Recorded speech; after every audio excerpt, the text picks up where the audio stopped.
Rupanya macam ni je Elmover selesai ni. Tak seram mana pun. Oh, berani cakap selesai tak seram. Okey, bersedialah mimpi buruk untuk korang. Aduh, just pakai topi, silau.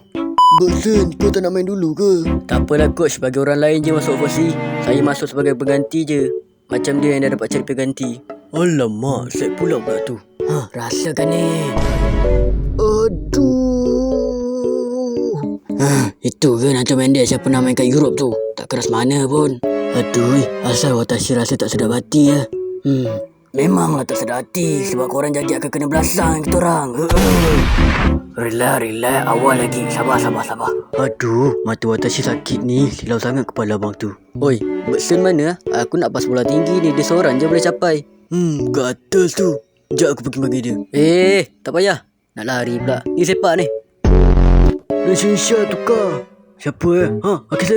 Sini, turun. Masuk. Okey coach, saya dah sedia main ni.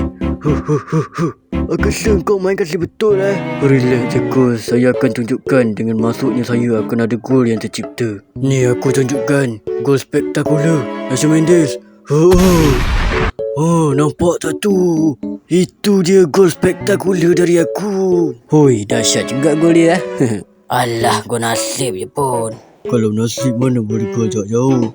Tanya, tak terima kenyataan apa? Bosun mana dia? Karipap ni tadi kau beli kat mana? Kat sana. Kenapa? Kat sana?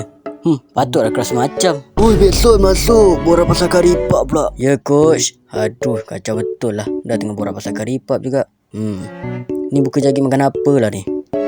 Habiskan je lah terus cepat. Aku nak buka ni. Oi, Eddie.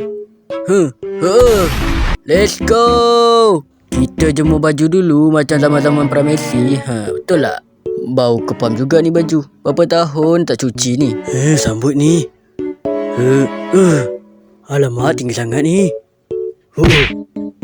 Let's go. Kita counter attack.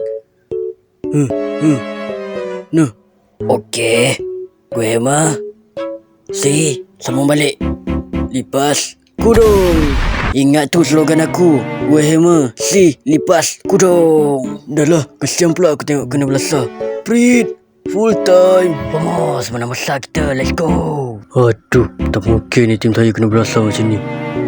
Tolong infokan lawan yang setaraf dengan JDT dekat Asliah. Okey? Balik lah. Tak ada mood aku nak main. Kena belasah macam ni.